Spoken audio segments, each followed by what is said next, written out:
Yo, what's up, guys? Cleaver Podcast here with another episode. Today, I'm going to be talking about the Dolphins and Kyler Murray. So, there's been reports going out and the little stupid mock drafts that we have to deal with for the next 2 months, 2 to 3 months, that absolutely means nothing, essentially. Saying that, on the first mock draft that Kyler Murray is going to land to the Dolphins. Well, the Dolphins has the 13th pick, where it's not bad, but it's not good getting a top tier Heisman quarterback. So now the only thing about mock drafts is that they're a mock draft and they're pretty inaccurate. These are just people who gets paid millions of dollars to give their stupid opinion that no one really absolutely cared about. I mean, no one had Baker Mayfield going first overall last year, and no one had Johnny Manziel dropping to 22 or whatever he was at a couple of years ago. So like I said, the mock drafts are stupid, but I will go into some details on Kyler Murray and if he's a good fit for the Dolphins. So stay tuned. Before I go even further, we are doing a giveaway. Once we hit 100 subscribers, it's going to be a custom made T-shirt. Once we hit 100 subscribers, we're probably right before we're going to release the T-shirt design. We're still working on the design, but it will be a one of a kind custom design shirt. So make sure you subscribe and like, so you guys don't miss that video out for the giveaway. All right. So back to the for the topic of today's video. Kyler Murray. So we're gonna look at the stats between Kyler Murray's senior year at Oklahoma and then Baker Mayfield's senior year at Oklahoma. And why we're gonna do that is because Baker Mayfield was drafted number one overall from Oklahoma last year, and Kyler Murray is on Oklahoma this year with the same coaching staff and probably a little bit of the same offense. So we're gonna see where they compare at, and see who was the better quarterback of last year. Uh, Both of them did win the Heisman Trophy previous 2 years ago. So Mayfield ended up with a 70% completion rating his senior year with 4,627 yards, 43 touchdowns, and 6 interceptions. And on top of that, he had a 311 rushing yards and 5 touchdowns. So he ended his senior year with damn near 5,000 yards. He had 4,938 yards in total, and then 48 touchdowns with 6 interceptions. So that's pretty legit for a college football guy. I mean, he did turn it over to the Cleveland Browns. He had 27 touchdowns. I think he had 13 picks. I'm not really sure how many picks he had in total. I didn't look that up, but I mean, he had a solid year with the Browns, despite of who their offense was. Like, they had Jarvis Landry, but they really didn't have anybody else. They had Josh Gordon for a couple of days, but really by the time Josh Gordon got in with Baker Mayfield, he got traded off anyway. So Baker Mayfield did what he had to do with essentially not a lot of talent or big stars on that offense for the Cleveland Browns. Now we're gonna look at Kyler Murray's stats for this year. If you guys haven't looked it up, he completed 69% of his passes, which is equivalent to Baker Mayfield's 70. He had 4,361 yards passing, 42 touchdowns, and 7 interceptions.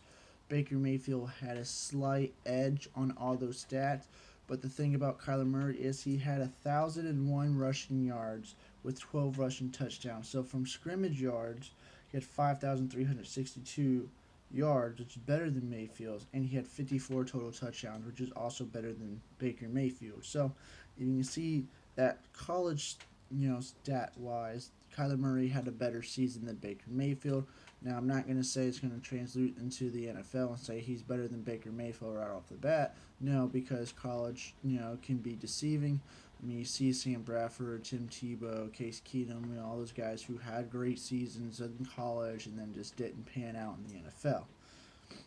Now, why would Dolphins be a great fit for him? Well, I looked in a couple of the speed stats for the Dolphins. The Dolphins have a very great and young offense coming from the receiving standpoint, and they're extremely fast. I mean, the two of our fastest guys is Jakeem Grant at a 4.38, and actually Kenny Stills ran a 4.38 too.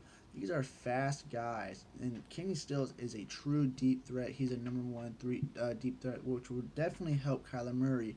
Whereas Ryan Tannehill, he didn't throw the ball deep a lot, and then when he did, he was inaccurate half the time. He had a couple good throws, but he held the ball too long, and that was a big problem for the Dolphins. And they couldn't move the chains. Where Kyler Murray, he did move the chains. Um, Albert Wilson had a 4.43. Danny Amendola surprisingly had a 4.58, which I don't know if that's where he is now, but he is a guy that knows how to get open and is excel at route running. So if for say number one or number two isn't around, Danny Amendola is usually open. You can throw a very tight window to him, and he'll most likely catch it. He did that last year, Tannehill and Brock Osweiler, and he also does it with Tom Brady. So Devontae Parker had a 4.45. And then on top of all that, Kenyon Drake had a 4.45. You can dump it off to the running back and he can take off. And then surprisingly, Mike Gesicki had a 4.54, which is actually pretty fast for a tight end. Tight ends are usually, they're tall and big. So we have a pretty fast bunch coming into the receiving standpoint, whether it's wide receiver, running back, and tight end. I know Kalen Ballage is somewhere around the 4.40s, 4.50s, which is actually fast. And surprisingly, they're all faster than Jarvis Landry, who we had in the first 4 years. And you saw how fast he was and all the skills and the stats he posted up with the Dolphins. So all these guys are faster and better than Jarvis Landry. Probably not the run after catch part, although Jakeem Grant and Alvin Wilson has the potential to run those. But the only problem with the Kyler Murray is how to get him. There has been speculation that the Cardinals want to get a number one. That may not be the case now. There's been rumors saying that the Cardinals are going to stick with Josh Rosen, which is cool. There's only two teams really ahead of us that absolutely need a quarterback, and that is the New York Giants and the Jacksonville Jaguars. Chances are we can move up. It depends on when he's available. I think if he's still available around 6 or 7, we can definitely move up and snag him. We can trade a couple picks, or we can trade a couple of guys away to whatever teams those are. But we should not trade to number one for that. That is too much of a price to give up for Kyler Murray. I mean, Kyler Murray probably going to pan out to be a great quarterback. I know people are speculating that he's short. He's 5'10", 195 pounds. I mean, Drew Brees is 6 foot. Russell Wilson's pretty short too. He's like 6'1", 6 foot. Size really doesn't matter sometimes when it comes to sports. I know size does matter for some positions, but for quarterback, as long as you can evade and see down the field, you should be good. I mean, Drew Brees doesn't. Look at his stats. I mean, he's a Hall of Famer. Russell Wilson, look at him. I mean, he has a potential to be a Hall of Famer one day. But if you want to look at some tall quarterbacks, Brock Osweiler is 6'7", and Braxton Lynch is 6'7", and one of them's not even on a team. The other one's kind of trash. He's on his 4th team as a backup quarterback. So size doesn't really matter coming into that type of situation for a quarterback. I mean, it'd be nice to be over 6 foot, but Kyler Murray, I think I do have the faith that he will pan out to be a great quarterback. And I know people are speculating, oh well, he could be a baseball. Well, I'm pretty sure in his deal that he has to sign is he's under a contract for 4 years. That he has to play. He can ultimately leave if he wants to, but for that quarterback first round money, he is going to be getting paid handsomely. So I don't think he would dip, and I think after his 4 years, he's going to realize that football is probably more funner than baseball. I mean, you have a better legacy. Every game matters to where baseball, I mean, it's cool to lose 50 games. I mean, you're going to lose 50 to 80 games in baseball. It doesn't really matter. Where football, every game matters. It counts. It doesn't matter. You're like, I can lose this game. No, you have to try to win every game. The playoffs, it means so much more than the baseball playoffs. And then, just the Super Bowl in general. It's the most watched show in America compared to baseball, who they don't fill up stadiums that often. Probably only in the playoff times where they fill up stadiums. Where NFL, if you're good and get a great fan base, you could fill up. Or the Miami Dolphins, no, we don't have the greatest fan base right now, but if the promise comes, and say we make the playoffs with Kyler Murray his rookie year, the fan base will come and he will get the recognition he deserves. So, yes, I think the Dolphins, if Kyler Murray is available, we should go after him. If he's still a couple spots above us, still available, I think that we should trade for him.